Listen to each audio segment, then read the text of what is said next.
Meus amados irmãos e irmãs, um bom dia. Que a infinita graça do nosso Senhor esteja sobre nós mais uma vez.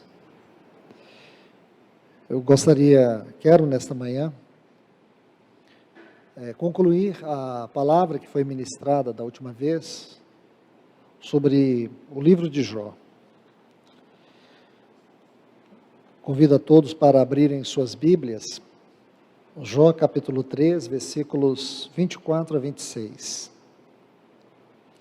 Pois meus suspiros são meu pão de cada dia, e meus gemidos correm como águas, porque o temor que me espantava me sobreveio, e me aconteceu o que eu temia. Não tenho tranquilidade nem calma, nem tive repouso, mas me sobreveio turbação. Vamos orar. Amado Deus, bendito Pai, no nome de Jesus, o teu amado Filho, é que nós estamos aqui mais uma vez reunidos, confiados no poder do teu nome, confiados no poder do teu Espírito, confiados no poder do teu Filho Jesus. Nós pedimos ao Senhor que nos envie a tua palavra, uma palavra de vida, de transformação, uma palavra que nos ajude, nos conforte, nos encoraje, uma palavra que nos exorte, Senhor, que nos corrija. Nós carecemos de Ti mais uma vez, por isso Te clamamos encarecidamente, vem e se revela, vem e ministra a nós, em nome de Jesus, amém. Pois bem, meus amados, aqui nós estamos, mais uma vez, vendo este livro, onde nós temos a oportunidade de nos ver cada um de nós, ver a nossa condição, porque o livro de Jó é um livro que trata sobre a doutrina do sofrimento. Não há outro livro que ensine com tanta propriedade sobre este assunto. Um assunto que é temido por todos nós, porque ninguém gosta de sofrer. A teologia moderna deste evangelho degradado, acho que a palavra evangelho nem cabe aqui, mas das heresias, dessas doutrinas antropocêntricas, coloca o sofrimento como uma coisa que você precisa evitar a todo custo. Porém, essa teologia, ela não tem um caminho, ela não tem uma ferramenta espiritual para o conforto, para o entendimento, para a compreensão da complexidade que envolve o sofrimento. Não tem explicação, não tem um encorajamento, porém são julgamentos. Essa era a teologia dos amigos de Jó. Então, quando eu estive compartilhando com vocês da última vez, fizemos uma abordagem panorâmica deste capítulo 3 do livro de Jó, e aqui nós vemos algumas questões, isto é, algumas terríveis maldições que Jó profere. Eu gostaria de citar algumas aqui, só para a gente linkar a última palavra com a de hoje. Nos versículos 1 a 5, ele amaldiçoa o dia do seu nascimento. Depois, nos versículos 6 e 7, ele amaldiçoa a noite da sua concepção. Aí nos versículos 8 a 9, em um momento de profunda perturbação, Jó chega a evocar maldições aos feiticeiros. Nós sabemos e devemos compreender bem o estado em que ele se encontrava aqui. Aqui está um homem desolado, psicologicamente perturbado, um homem espiritualmente fragilizado, um homem que perdera tudo, sua reputação, seus bens, seus filhos, o homem que perdera a sua saúde se encontrava em um lixão fora da cidade, em um completo estado de opróbrio, desolado, cercado pela fumaça dos excrementos que ali se queimavam. Esse era o estado de Jó. Um homem que sentira completamente reprovado por Deus, totalmente abatido. Então, nenhum de nós aqui, como ninguém, tem o direito de julgar a espiritualidade de Jó. Até porque não cabe a nós julgar a espiritualidade de ninguém. Quem faz isso é a palavra. A palavra nos julga. Então, aqui está o Jó. E por último, ele, nesse profundo desespero, ele legaliza o seu próprio aborto. Então, aqui está, neste capítulo 3, o estado em que Jó se encontrava. Aí, daí por diante, esses são os versículos 13 a 16, onde ele procura legalizar seu próprio aborto. Agora, um detalhe que eu quero lhes mostrar, e aqui prosseguir, são os porquês. Se você olhar na Bíblia atualizada, não vai encontrar tantos assim. Porém, eu convido você a examinar a versão corrigida, fiel, revista corrigida. Você vai ver que 5 vezes ele começa a questionar. No versículo 11, por que não morri desde a madre de minha mãe? Versículo 12, por que me receberam os joelhos? E por que os peitos? Para que eu mamasse? Depois do versículo 20, por que se dá a luz ao miserável e a vida ao amargurado de ânimo? Aí ele diz no versículo 12 diz, por que me receberam os joelhos? No versículo 20, por que se dá luz ao miserável e ao amargurado de ânimo? Aí depois no versículo 25, porque o que eu temia me veio, e o que eu receava me aconteceu. E ainda um outro, no versículo 23, quando ele diz assim, por que se dá luz ao homem cujo caminho é oculto, e a quem Deus o encobriu? Então, esses são os porquês do Jó. E meus irmãos e irmãs, aqui nós temos um ponto muito importante para se aprender. Quando você sofre, a tendência natural da sua mente é fazer perguntas que você não responde. Essas perguntas, elas são capciosas, elas são perigosas, porque elas vão nos levar a labirintos, onde nós não vamos encontrar uma saída em Deus. Quando você sofre, quando você está atribulado, quando você está esmagado por lutas, sua mente fica acelerada, você começa a se questionar, ou levantar questionamentos, e o que existe por detrás desses questionamentos é a forma em que nós, inconscientemente, queremos julgar Deus, colocar Deus no nosso tribunal. Em todas estas palavras, ou essas questões que Jó começa a levantar, ele está questionando Deus. Ele está buscando razões para se justificar e condenar Deus. Por detrás de cada um desse porquê, está a intenção de Jó de acusar Deus, de condenar Deus, de culpar a Deus. Isso não só aconteceu com ele, acontece conosco. Porque achamos sempre que sofremos sem causa. Nossa mente cria em nós um certo vitimismo. E você começa a perguntar, o que adiantou eu fazer isso, ser isso, fazer aquilo? O que adiantou toda a minha dedicação, toda a minha consagração? O Jó, ele vai chegar nessa autopiedade, nessa autojustiça. No final dos discursos entre Jó e seus amigos, a parte final é a parte quando ele se autoglorifica, quando ele se auto-justifica. E aqui Jó, ele tende a se mostrar numa condição que ele não era digno de passar o que ele estava passando. Porém, tudo isso, havia uma teia perigosa que ele estava caindo.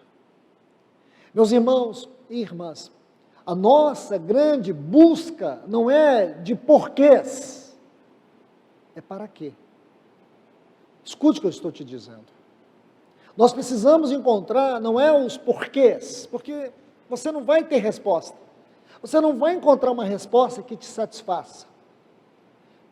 O caminho mais elevado de uma vida de fé é quando você encontra o descanso. E essa é a parte mais elevada e a mais difícil. Porque tudo nós avaliamos segundo nossa alma, isso está errado. Nós temos que entender que dentro de nós existe uma faculdade elevada, que é o Espírito. É ali que habita o Espírito de Deus, é ali que está a revelação de Deus, a mente de Deus, a luz de Deus.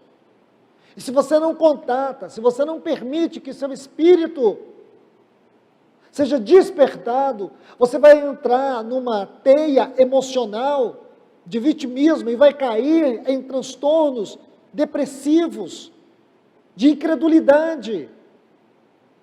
Sofrer é uma batalha espiritual.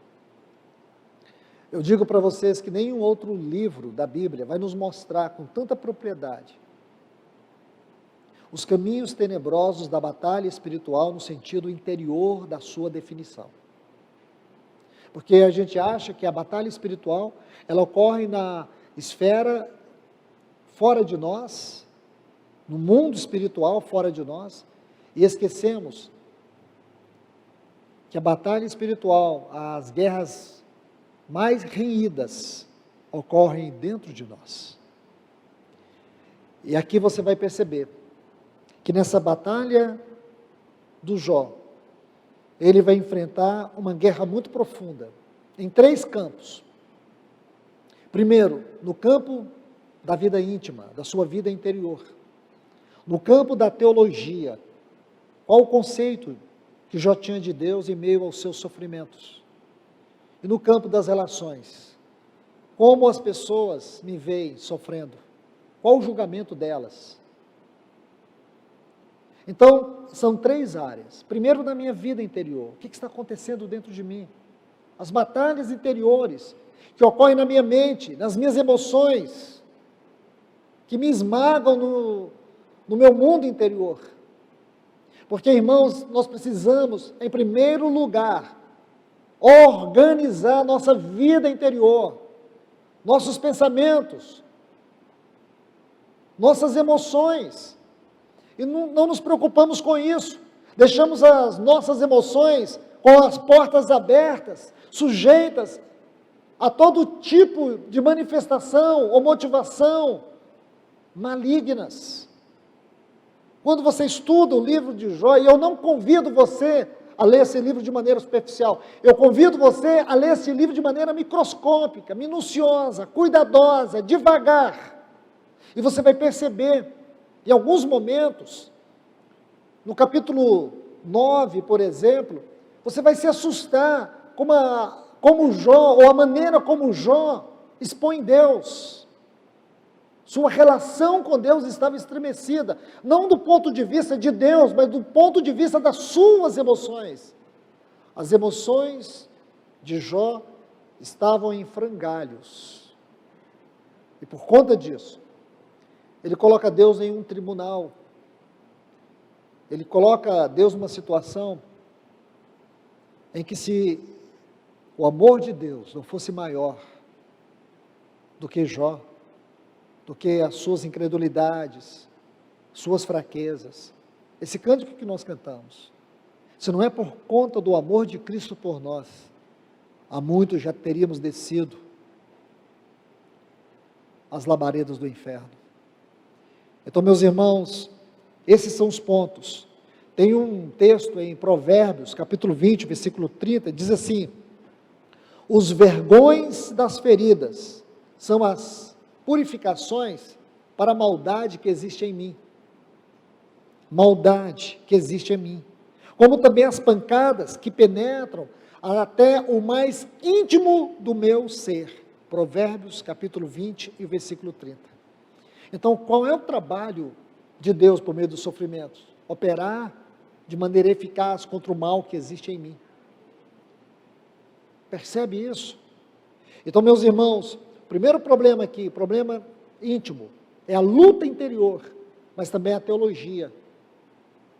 Qual o lugar de Deus nos meus sofrimentos? Como eu me relaciono com Deus sabendo que estou esmagado?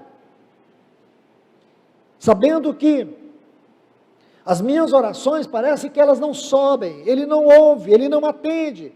A sensação de que Ele não se importa. Esse senso de reprovação, ele é esmagador. Então a gente começa a adquirir uma teologia deformada de Deus, concepções erradas sobre Deus. E tudo isso destrói, deforma a nossa fé. E por último, também nas nossas relações. Porque quando você sofre, você fica amargo, ríspido.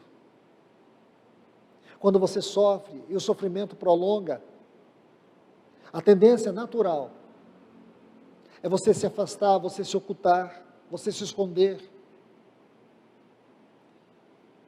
Isso afeta todos os relacionamentos em torno de você. Tudo isso vai acontecer com Jó. Eu estou abordando esses 3 pontos a partir da experiência do Jó, e vendo cada um de nós, vendo a minha vida, a vida de cada um dos que estão aqui. Porque quando você sofre, esses 3 pontos precisam ser realçados. E aí você descobre que sofrer é uma batalha, é uma guerra espiritual. O livro de Jó trata sim de uma guerra espiritual. Mas eu preciso chamar a atenção de vocês para um ponto crucial sobre esse assunto guerra espiritual.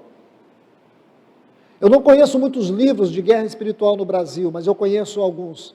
Porém, os que eu conheci, exceto um, na sua grande maioria, eles deformam a teologia sobre Deus.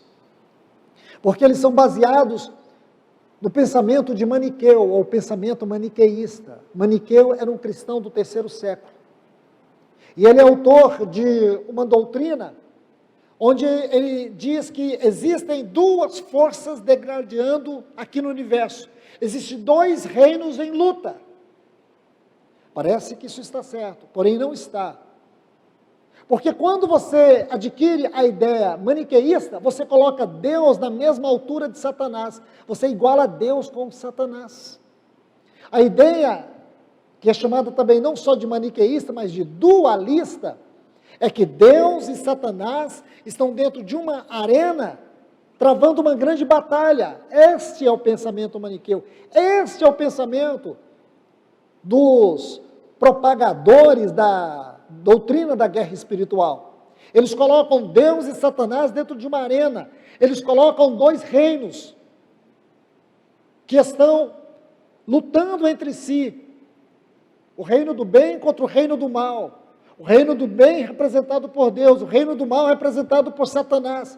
Agora escute, irmãos, que por detrás dessa doutrina, deste ensino, existe um pensamento terrível. É o pensamento de você igualar Satanás em termos de força e poder com Deus. Você imagina? Isso é perigoso, irmãos. E digo para vocês, essa é a doutrina, é o ensino mais popular dos nossos dias. A grande guerra, a grande batalha que se travou aqui no livro de Jó, a grande batalha espiritual, não era a batalha entre Deus e o diabo. As armas do diabo são armas perniciosas, sutis e perversas. Essas mesmas armas ele vai usar por toda a Bíblia. Eu vou usar um exemplo que vai trazer uma luz profunda no teu coração. E aqui esconde um ponto crucial sobre o sofrimento. E se nós conseguirmos passar por esta fase, e se nós entendermos este princípio, nós receberemos a libertação mais profunda do nosso ser e seremos fortes para enfrentar toda e qualquer luta. Então, eu vou te dizer algo aqui. Vamos avançar um pouco, que eu quero colocar 2 pontos. Nesses 2 pontos, quero te mostrar algo. O primeiro é que sofrimento é uma batalha, sofrimento é uma guerra. E nessa guerra, nós somos levados a compreendermos com maior clareza qual é o propósito eterno de Deus para a nossa vida. Esse é o primeiro ponto. Nessa batalha espiritual, Deus nos leva a compreendermos qual é o seu propósito eterno para conosco. E o segundo ponto é que essa batalha, essa guerra espiritual, ela é voltada para o processo de transformação de caráter. Transformação de caráter. Agora, aqui, eu quero avançar um pouco mais. Porém, entendam, não existe duas forças lutando aqui no universo.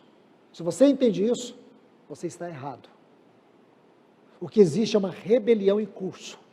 Satanás, ele promoveu uma rebelião, essa rebelião está em curso. Deus não está em luta com Satanás, é Satanás que se opõe a Deus. Porque se Deus lutasse com Satanás, e durante todos esses anos ele não vencesse, então o Deus que você crê, ele é fraco demais. Porque o Deus que eu creio, se ele colocar apenas um dedo na direção de Satanás, o inferno desaparece em segundos. Compreende? Esse é o Deus da Bíblia. Se ele criou todo o universo, da palavra do seu poder, bastaria a mínima palavra para que todo o inferno desaparecesse. Jesus, num barco, cercado com seus discípulos, o vento se levanta, a tempestade se levanta, e diz, aquieta-te. Sabe o que aconteceu? A criação obedece o Criador. Lembre-se, Deus, só Deus é o Criador do universo, o Deus onipotente. Ele não está guerreando contra Satanás, é uma rebelião contra o seu reino, e tudo isso tem a ver com o seu propósito eterno. Deus não criou o mal surgiu no universo por meio de agentes conscientes, criados por Deus. Então vamos lá. Eu quero que você abra a sua Bíblia comigo, e aqui quero colocar um princípio muito importante. Mateus capítulo 3, versículos 16 e 17. Depois leremos alguns outros textos no capítulo 4. Aqui nós vamos ver algo muito especial. E o que nós vamos ver aqui retrata muito bem o que aconteceu na história de Jó e na nossa história. Qual é o propósito do diabo? Em tudo isso que eu falei para vocês, lembre-se dos textos onde Jó entra em crise, os seus porquês, como ele começa a amaldiçoar o dia que nasceu, o dia da noite a noite da sua concepção. Ele começa a lançar todas essas maldições. E por quê, irmãos? Há uma batalha, há uma guerra, isso acontece com você. Nós temos que admitir que isso acontece conosco. Quantas vezes você já fez a pergunta, por que eu? Por que eu tive que perder? Por que eu tenho que sofrer? Por que estou passando por isso? Olha o que eu fiz. Você começa a ver sua vida, você começa a ver seu casamento, você começa a olhar todo o contexto espiritual, e o que você diz? Eu não mereço passar por isso. Por que eu passo por isso? Porque eu oro há tantos anos e Deus não ouve minhas orações. Deus já acolheu as suas orações. Agora o tempo de responder é o tempo dele e não o seu. Escute isso.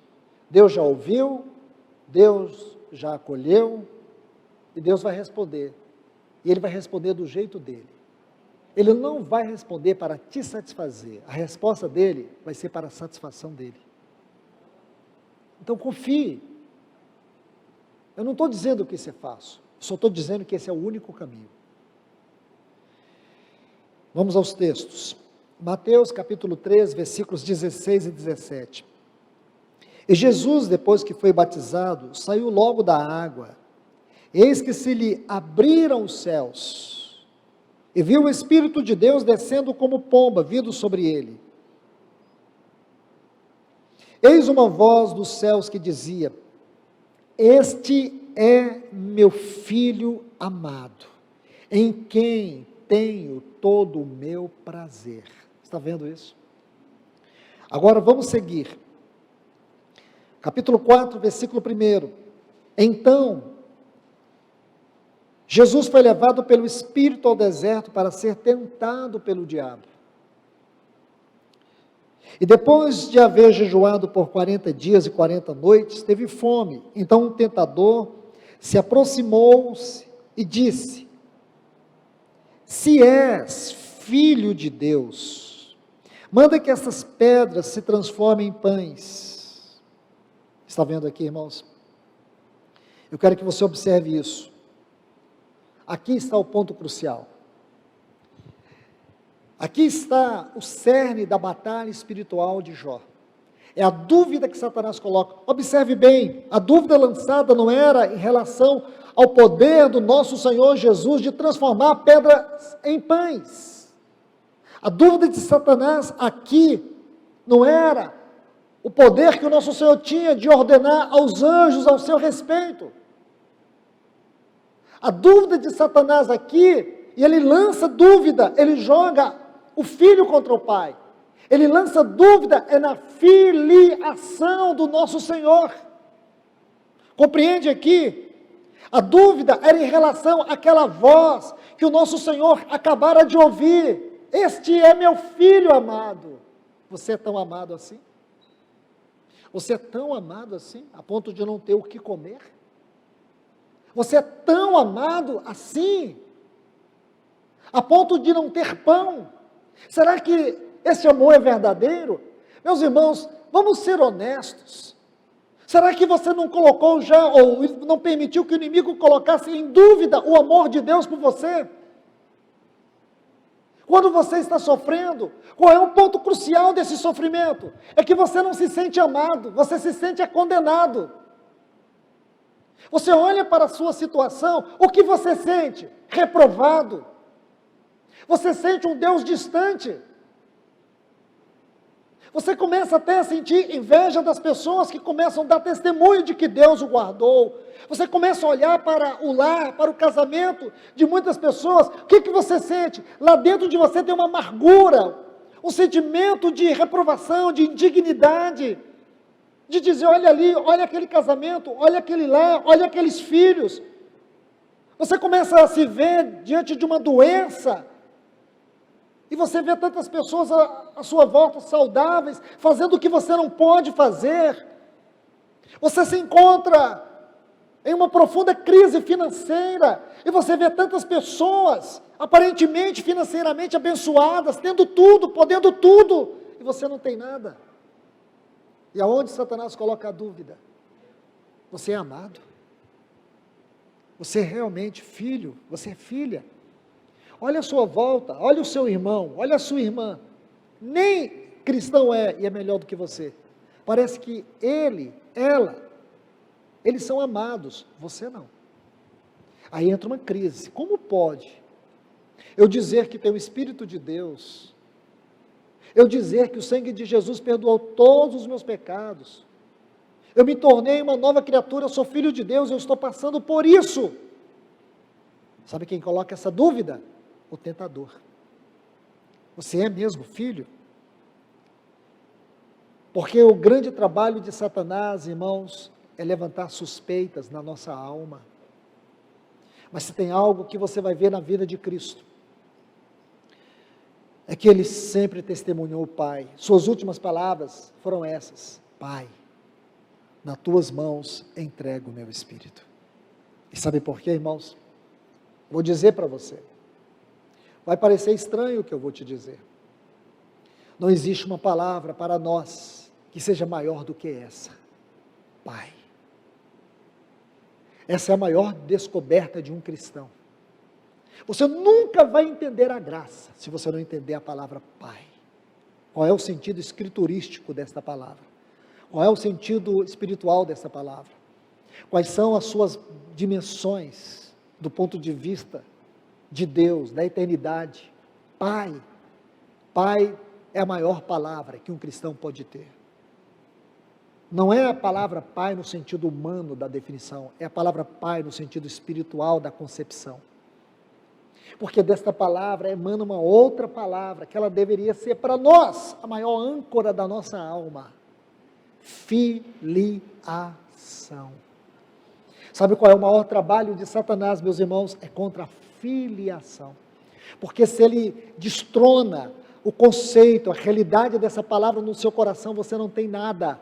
A graça não vale nada, o amor de Deus não vale nada, a misericórdia de Deus não vale nada, a fé não representa nada. Você tem que colocar essas duas palavras juntas, pai e filiação. O que é pai para você? O que significa isso? Tanto em Gálatas como em Romanos vai dizer que nós recebemos o Espírito de adoção que nos leva a clamar, Abba, Pai. Se você é uma pessoa extremamente curiosa, no desejo de aprender, você vai entrar em confusão quando você lê esse texto. Por que está Abba, Pai? São os mesmos termos, escritos em idiomas diferentes. Porque, na verdade, a palavra Abba é a palavra da intimidade, é a palavra meu pai, seria a frase meu pai. É a palavra usada por uma criança, papai. E a outra palavra ali, já é um termo usado na maturidade, pai. Porque justamente isso nos leva a 2 pontos, irmãos, da filiação. Quando você estuda o assunto filiação na Bíblia, você não vai encontrar muitos textos assim, aparentemente. Porém, sim. É só você encontrar a palavra adoção e troque a palavra adoção por filiação. É o mesmo termo. Mas nós não podemos estudar filiação dentro do conceito jurídico grego, romano. Nós temos que estudar filiação de acordo com o conceito escriturístico, divino. Aí muda tudo, meus irmãos. Muda tudo. Porque é este ponto aonde destrava ou desenrola, desenvolve a nossa batalha espiritual. O que Satanás está colocando em dúvida no coração de Jó? Deus é bom? Se Deus é bom, por que ele permitiu você perder um filho? Deus é bom?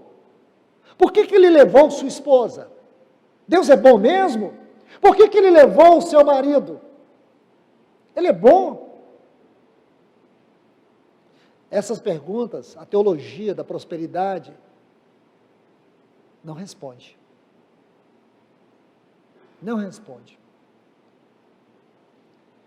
Se Deus é bom, por que nós sofremos?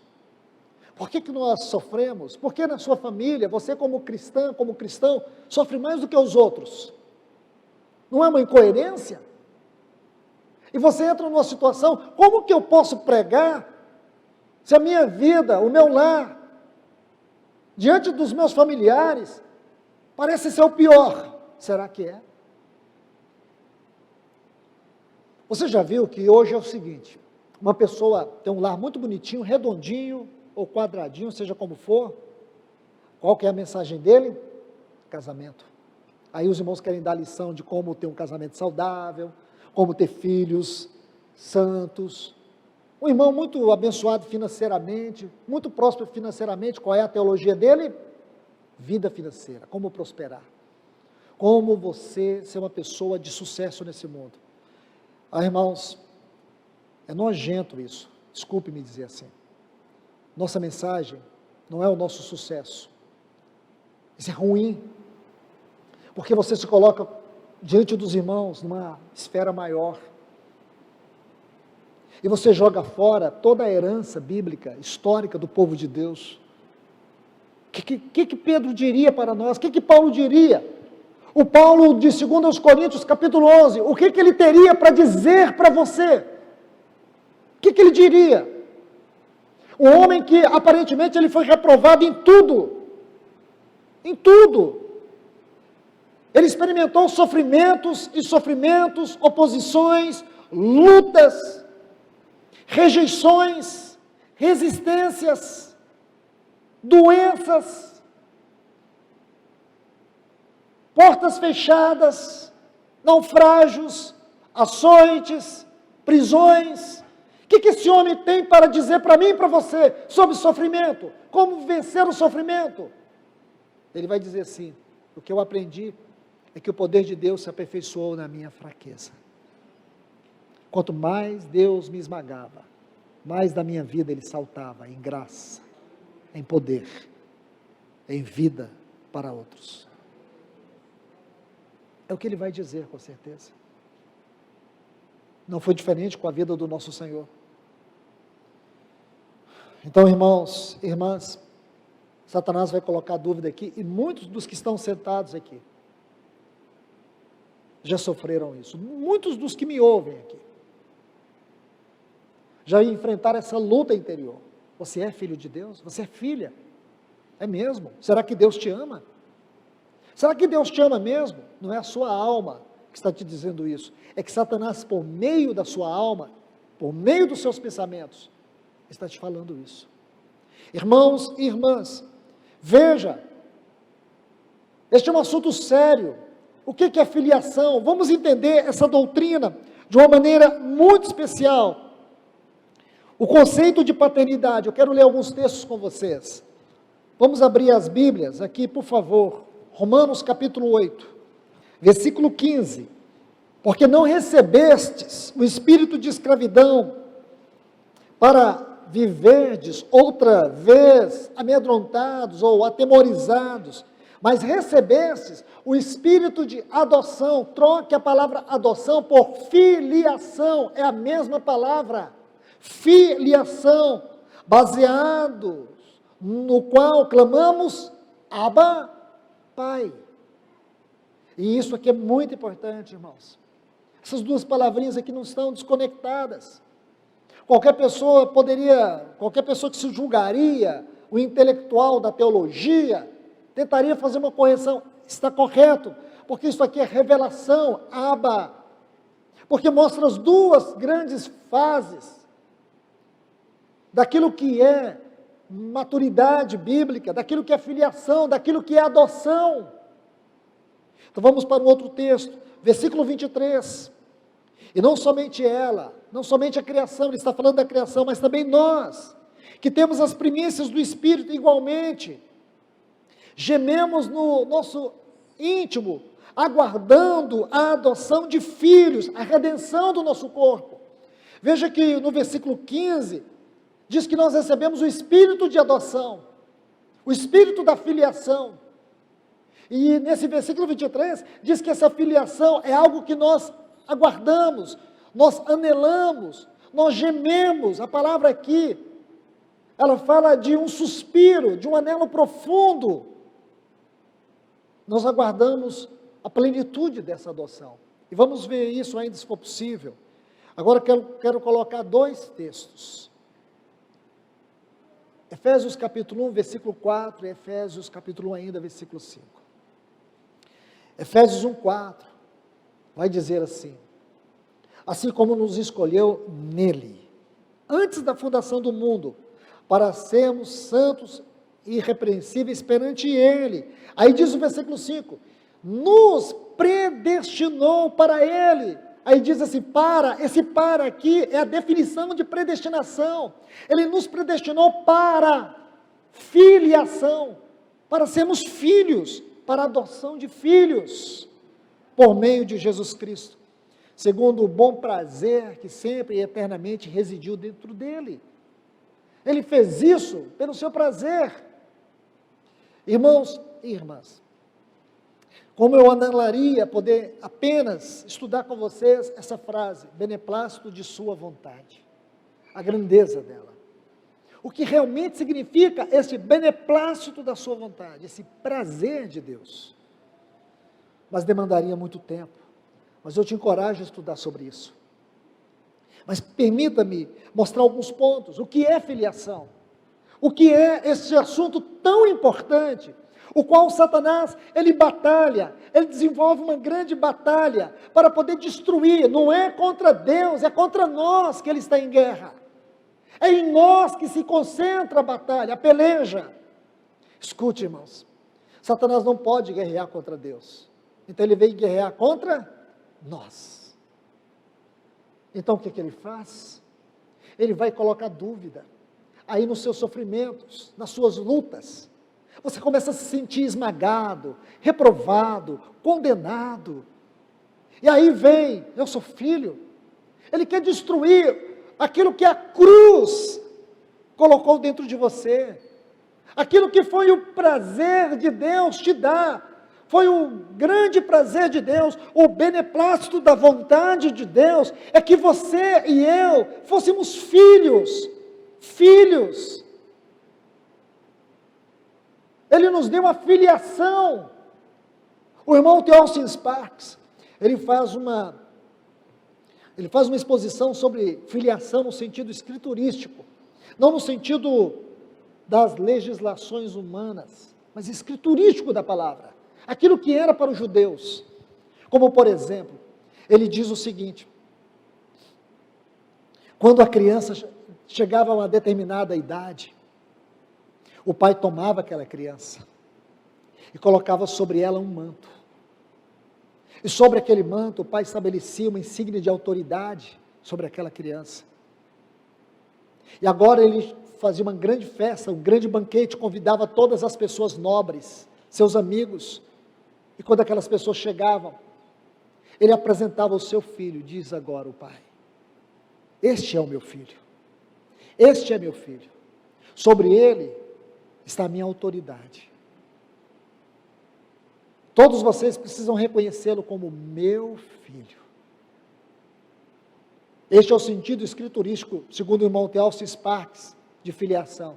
E agora, essa criança, quando ela estava na rua, todos que encontrassem aquela criança, deveria ver o pai nela. A autoridade do pai nela. A identidade do pai nela. Isso é filiação. Não pense você, irmãos, que Deus te tirou lá do império de trevas.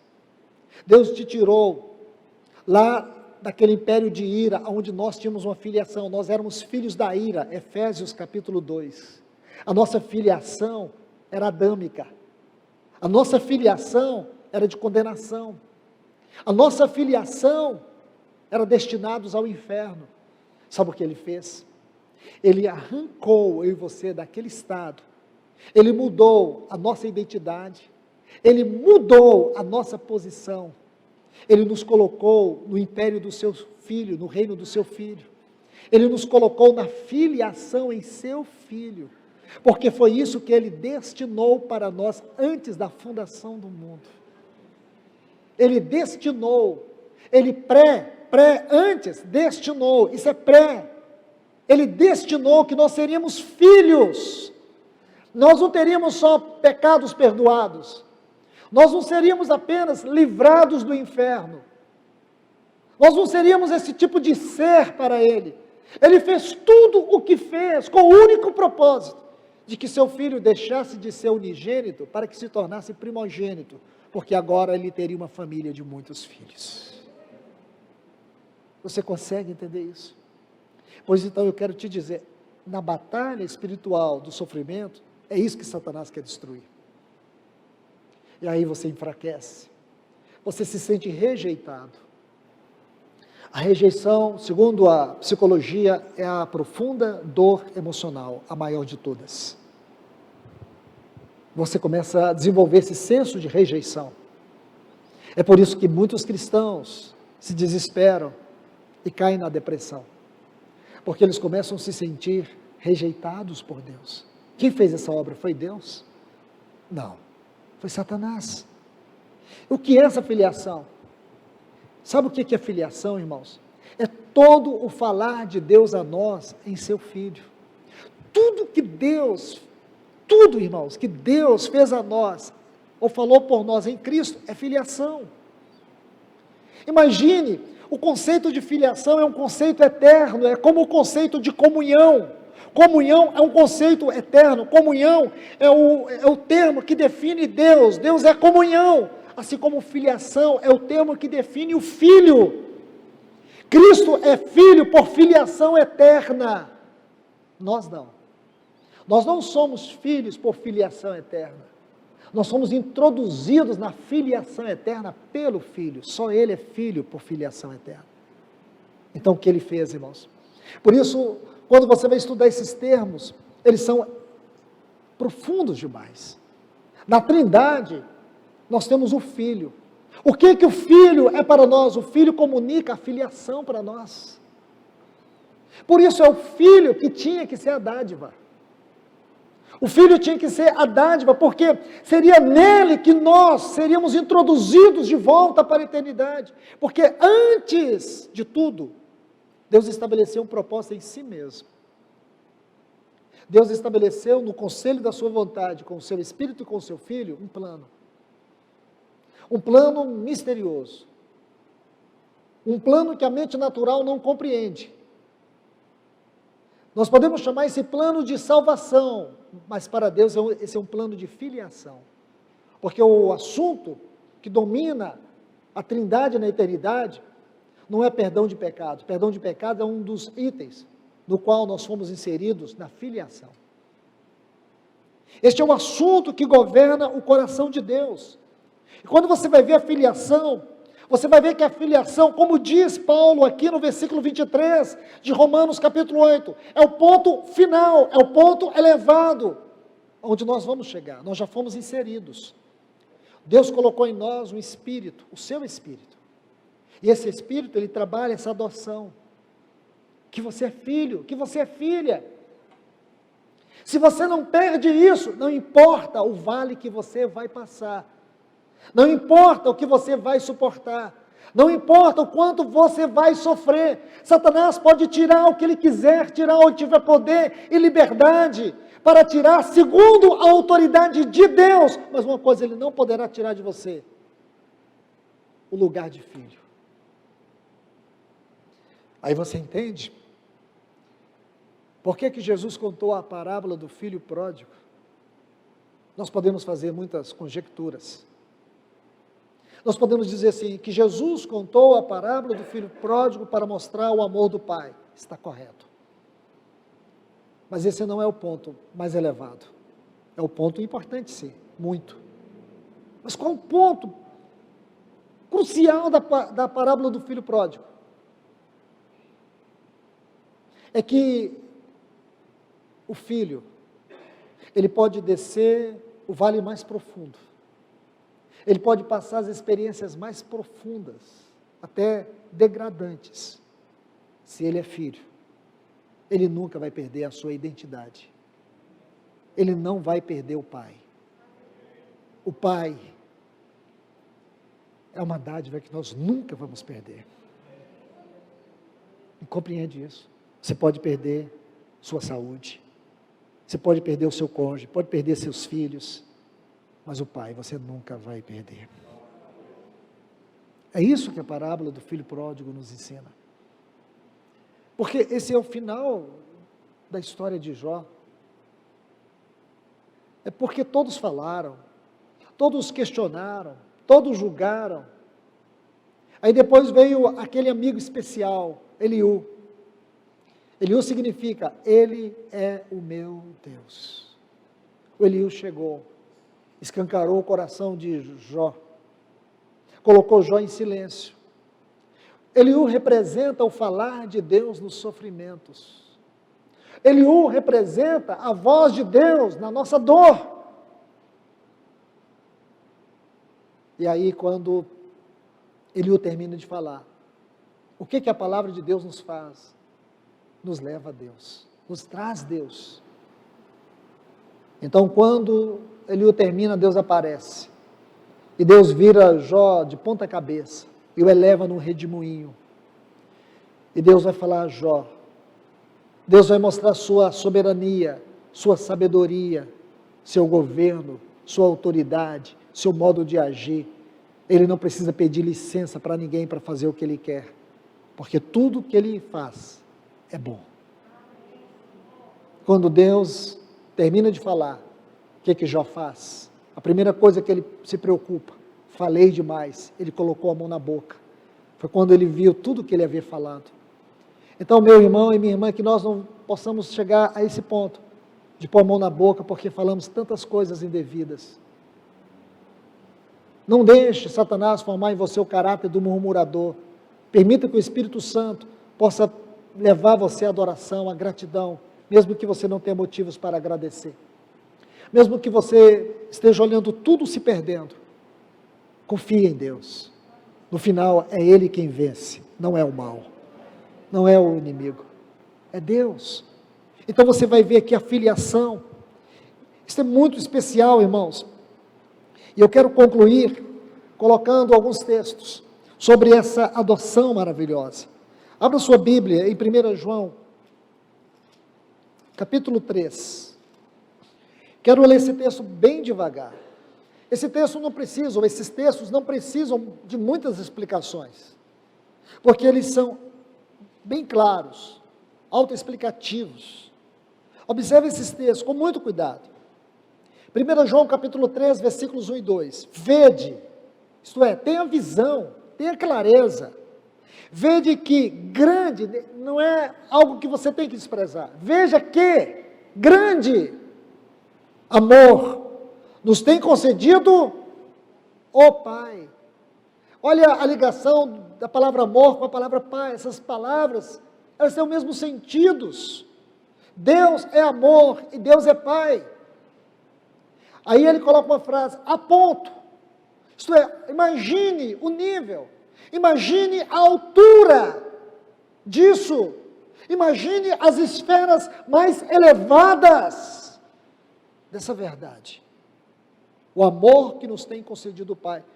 Qual é o ponto mais elevado no sentido da experiência, no sentido da realidade, da concepção desse amor?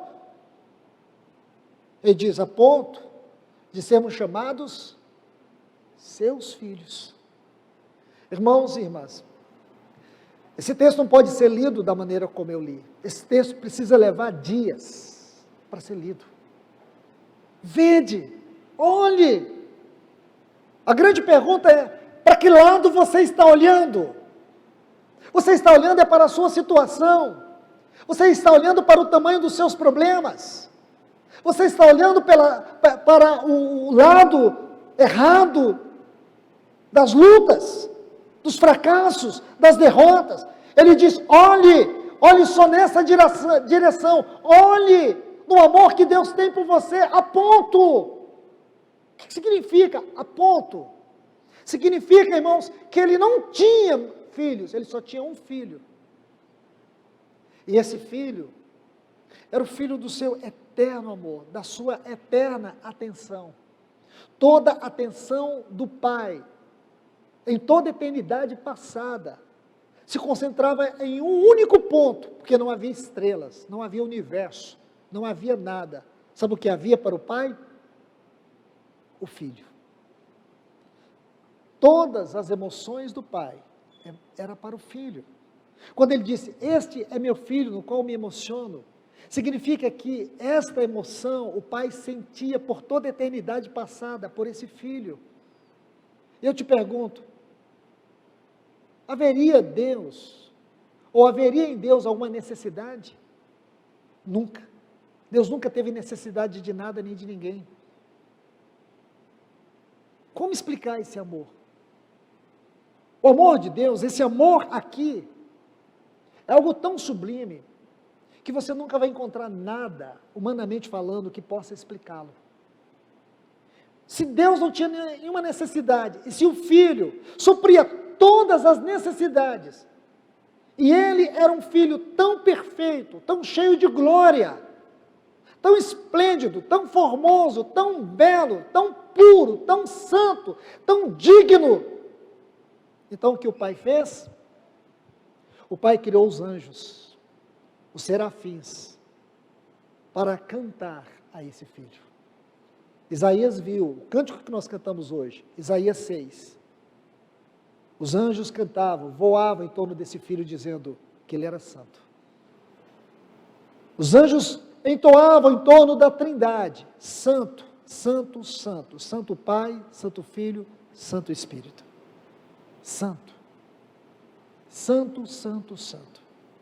Isaías vê esse filho cheio de glória, porque agora o Pai, ele ama tanto esse filho, que agora ele cria os anjos para adorá-lo. Aí, irmãos, o Pai cria querubins, e dentre esses criou um especial. Ele era o portador da luz.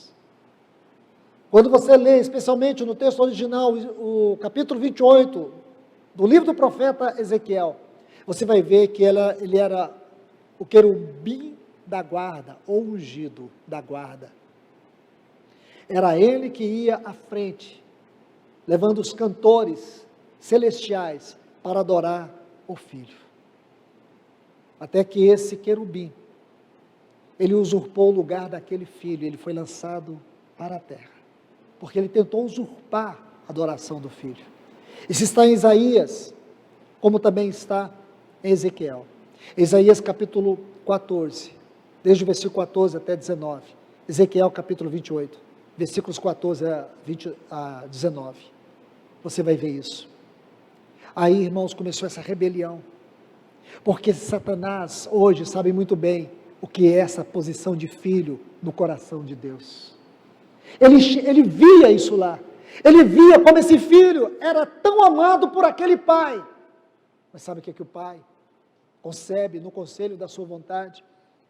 Ele desejou ter não apenas um filho, mas muitos filhos, que fossem forjados no caráter desse filho.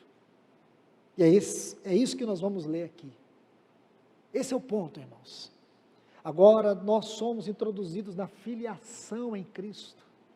Filiação é a palavra que governa o coração de Deus, irmãos. Grave isso. Filiação é aquilo que governa o coração de Deus. Filiação é aquilo que Deus nos fala em Cristo. Tudo que Deus nos fala em Cristo é filiação. Agora veja isso. Vede este amor a ponto de nos amar como filhos.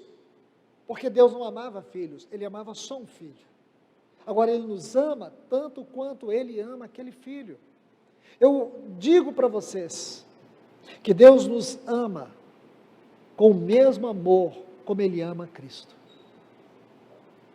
Quando Deus nos olha como filhos, Ele tem por nós o mesmo sentimento que Ele tem por Cristo. Seu amor por nós não sofre a mínima variação. Apesar de nós, apesar das falhas, apesar dos erros, Ele continua nos amando. Então veja, aí João vai dizer, por essa razão. Qual a razão? A razão de nós sermos amados, a razão de nós sermos filhos de Deus. O mundo não nos conhece, o mundo não sabe quem é você, seus parentes não sabem quem é você, você está sofrendo no meio deles, às vezes julgado, às vezes ridicularizado. Mas eu quero te falar, minha irmã, eles não te conhecem, porque se eles soubessem o quanto você é amado, é amada, eles se renderiam de joelhos. Por isso o mundo não nos conhece, porquanto não o conheceu Ele mesmo. Aí ele começa outro texto dizendo, amados, não é amados de João, amados de Deus. Aí ele diz assim, amados, ainda não se manifestou o que haveremos de ser. E por que não se manifestou? Porque nós estamos no corpo dessa carne, nós estamos nesta vida limitada. Mas escute, não terminou, ainda não se manifestou o que um dia nós seremos, ainda não se manifestou o que nós teremos, ainda não se manifestou o que havemos de ser, mas sabemos que quando Ele se manifestar, quando Ele vai se manifestar, 1 Coríntios capítulo 15, a partir do versículo 50, num abrir e fechar de olhos, Ele vai se manifestar. E quando Ele se manifestar, nosso corpo corruptível será revestido da incorruptibilidade como o corpo dele, e da imortalidade como o corpo dele. Nunca teremos o seu corpo de glória, mas seremos glorificados nele. Nunca seremos semelhantes a Ele, nunca teremos a glória dele, mas vamos partilhar dessa glória com Ele. Nunca seremos como Ele, mas estaremos nele e com Ele para sempre. Mas uma coisa dele nós teremos, porque Paulo diz que nós seremos co-herdeiros com Ele. Tudo que Ele, como filho, tem na herança eterna, nós também, como filhos, teremos eternamente. Você nunca mais derramará uma lágrima. você nunca mais poderá pensar que você viveu uma vida nesse mundo de tanto sofrimento, porque o que te espera na glória enxugará suas lágrimas por toda a eternidade. Aí diz, quando ele se manifestar, seremos semelhantes a ele, porque haveremos de vê-lo como ele é. Agora deixe-me colocar um outro texto que está intimamente ligado com esse. É 1 Coríntios capítulo 13 e o versículo 12. Esse texto de Coríntios é muito especial. 1 Coríntios 13, 12. Paulo vai dizer algo muito especial. Ele diz, porque agora nós vemos como que por um espelho. Meus irmãos, escute bem. Quando você lê esse texto, você tenta traduzir ele para os nossos dias. No tempo de Paulo, não. No tempo de Paulo, aqui, não era como os espelhos que nós temos, que a gente vê até as imperfeições. No tempo de Paulo, os espelhos não eram assim, eles eram embaçados. Você tinha uma pálida imagem. Escute o que eu estou te falando. Por isso que esse texto tem que ser contextualizado. Era uma pálida imagem. Não era essa perfeição. Não era no vidro. Era por meio de metais, polidos. Era assim que se olhava. Então, observe bem. Agora vemos como em espelho, obscuramente. Ainda meio turvo, não perfeitamente. Então veremos face a face. Agora conheço em parte. Então conhecerei, como também sou conhecido. Essas duas palavras, conhecerei, conhecido, elas nos mostram duas coisas. É que nós conhecemos pouco. O nosso conhecimento ainda é meio que obscuro. Mas nós conhecemos. É pouco, é obscuro, mas nós conhecemos. Agora o grande enfoque está na última palavra, conhecido. Nós já somos conhecidos. Deus já nos vê em Cristo. Deus já nos vê plenamente em Cristo. E esse trabalho dele conosco tem a ver com isso. Então, amados irmãos e irmãs, esses textos são consoladores. Olhe para isso, você não é a pessoa que você gostaria de ser, ainda existem muitas imperfeições. Você não tem a vida que você gostaria, e você tem batalhado para ter essa vida.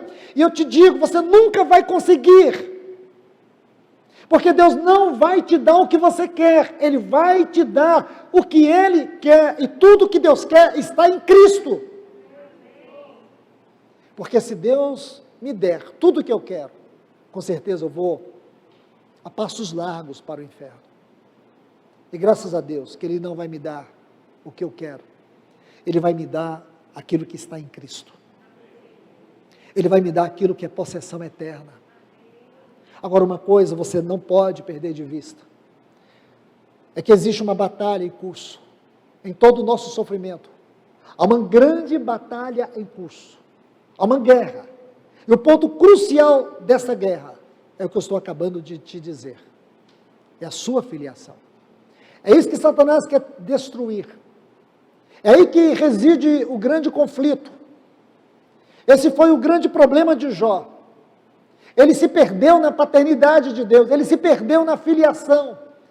Quando Satanás consegue destruir isso em nós, ele já ganhou todo o terreno. Nós vamos ficar num pântano, se debatendo, tentando sobreviver. Isso vai te puxando mais para baixo. Essa é a obra de Satanás. Então, meu irmão e minha irmã, eu quero te encorajar nesta manhã. Tenha uma profunda compreensão que Deus é Pai. Que você tem um Pai que te ama. Ele te ama como você é. E Ele está trabalhando de uma maneira extraordinária. De uma maneira que você não compreende, porém confie. Descanse. Mesmo que seja difícil, descanse.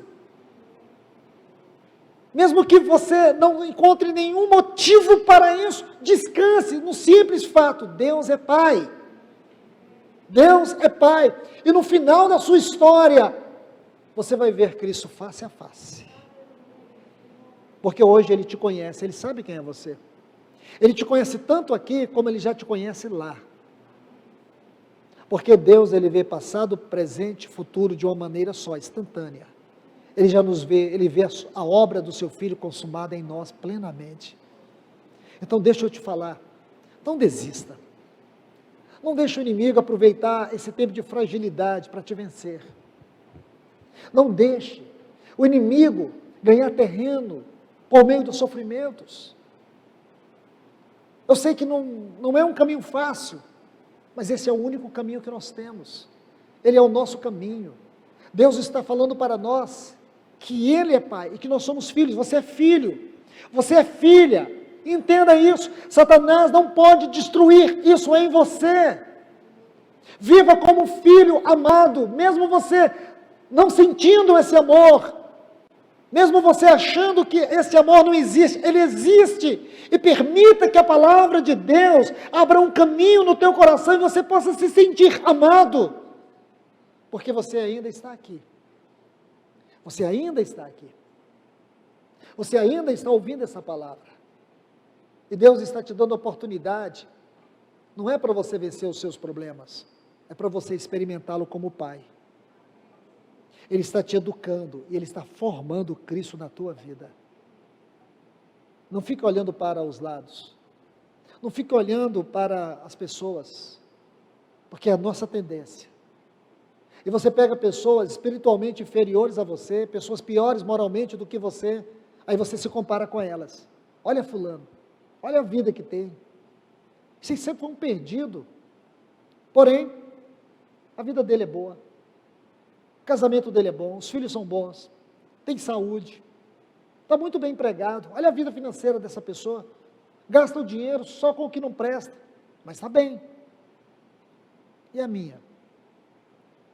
Não ganho quase nada, como de maneira regrada, não posso desfrutar de nada. Será que vale a pena servir a Deus? Não era essa as indagações de Asaf no Salmo 73? Era. Mas Deus nos convida a entrar no seu santuário. Entre no santuário. A nossa palavra de devoção não é Deus, é Pai. Essa é a nossa palavra da oração. A nossa palavra da oração não é chamar Deus de Deus. Não é chamá-lo de Jeová. É chamá-lo de meu Pai que estás nos céus. Meu Pai. Essa é a nossa oração. A nossa maior propriedade, irmãos. O nosso maior bem está nessa palavra, Pai. Porque nessa palavra nós temos tudo. Nós temos Cristo, nós temos o Espírito Santo, nós temos a salvação, nós temos o perdão dos pecados, nós temos tudo o que nós precisamos. Se Deus não responde a sua oração e nem te livra dos sofrimentos, Ele se dá a você como Pai. Viva os seus sofrimentos com o Pai. E você terá certeza, se Ele vencer em você, a vitória é eterna. Que Deus nos abençoe, irmãos.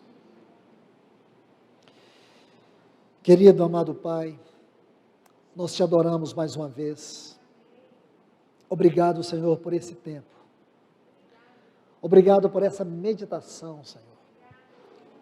Obrigado por nos levar a refletir sobre este assunto tão glorioso, sobre a tua paternidade para conosco e a nossa filiação. Bendito Deus, querido Pai, nós queremos tributar a Ti a nossa gratidão, porque Satanás pode tirar a nossa saúde, Satanás pode tirar os nossos bens, pode tirar tudo que for perecível e humano em nossa vida, mas Ele não poderá tirar de nós essa filiação. E nós te adoramos por isso, Senhor. Abra os olhos desta igreja, abra os olhos deste povo, leve-os a contemplar a grandeza desta palavra na experiência de suas vidas, porque o inimigo tem tentado enfraquecê-la, tirar o seu conteúdo, empobrecer a sua concepção. Liberte-nos disso nesta manhã. Abra os nossos olhos para que nós compreendamos a grandeza da nossa filiação, Senhor. Esta é a oração que eu faço, Senhor, juntamente com os meus irmãos e as minhas irmãs. nos tire dessa periferia de conceitos errados que o inimigo colocou. Porque isso que prevaleceu sobre o teu filho naquela tentação, onde Satanás tentou jogá-lo contra ti, a divindade de Cristo e a posição dele como filho. Senhor, nós temos visto a mesma maneira como ele faz isso agora, mas nós repreendemos o inimigo no nome de Jesus. E nós queremos declarar que nós somos os teus filhos. E nós temos um Pai que Ele é fiel, Ele sabe todas as coisas. Ele conhece todos os nossos caminhos e Ele não nos deixará. Podemos nós, como filho pródigo, abandoná-lo, deixá-lo, sair da sua presença, mas Ele não tirará os seus olhos de nós. Muito obrigado, Deus. Ajude-nos nesta manhã, porque nesses dias que estamos vivendo, com tantos sofrimentos, tantas lutas, é urgente que nós aprendamos esta grandiosa lição. Ajuda-nos, Senhor. Nós te pedimos em nome de Jesus. Ajuda-nos.